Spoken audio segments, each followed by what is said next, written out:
கூட இருக்கிறவங்க நம்மளை வாழவே விட மாட்டாங்க. 2 குறிப்பு தந்துட்டு சொல்றேன். இந்த கூட இருக்கிறவங்க நம்மளை வாழ விட மாட்டாங்கங்கிற ஒரு எல்லை இருக்கு இல்லையா, அந்த எல்லையை முதலில் மனதளவில் கடந்து வாங்க.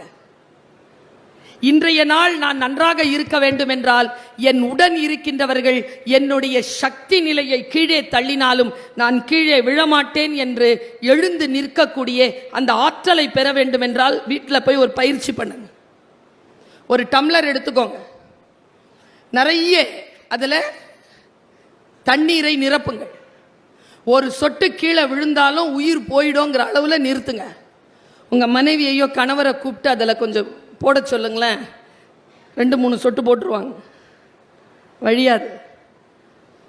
வீட்டில் பையன் யாராவது இருந்தால் கீழே கொட்டக்கூடாது, பார்த்து ஏதாவது சொட்டு போட முடியுமான்னு பாருன்னா அவனும் பில்லரில் போட்டுருவான். அப்புறம் ஒரு மோதிரம் கழட்டி போடுங்க, தண்ணி வழியாது. 4-5 பின்னு போடுங்க, தண்ணி வழியாது.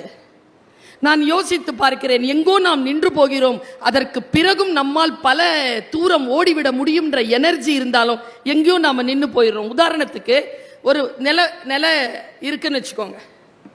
இங்க இருக்கு நில வாசல், நீங்க எப்படி போவீங்க?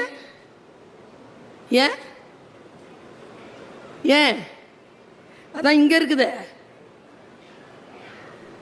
அவ்வளவுதான். நமக்கு ஆறா யானை இருக்குல்ல, யானை மேல எதையாவது ஏத்திருங்க.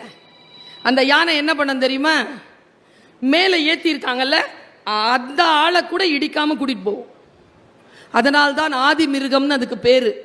இதுவரைக்கும் அந்த மிருகத்தை அழிக்கவே முடியல. எந்த சுனாமி வந்தாலும், எந்த நிலநடுக்கம் வந்தாலும், எந்த பேரிடர் வந்தாலும் யானை தான் நம்முடைய மூத்த கஜ மிருகம். அதுதான் நம்முடைய நாட்டின், இந்தியாவின், உலகத்தின் இறையாண்மையை சொல்லுகின்ற அந்த யானைக்கு தான் விநாயகன்னு பேரு. நாயகன்னா தனக்கு ஒரு தலைவன் இல்லாதவன். என்ன அர்த்தம்? அந்த ஆறா அப்படி வச்சிருக்கிறது, அந்த புரிந்துணர்வை அப்படி வைத்திருப்பது நாம் வைத்திருக்கிறோமா?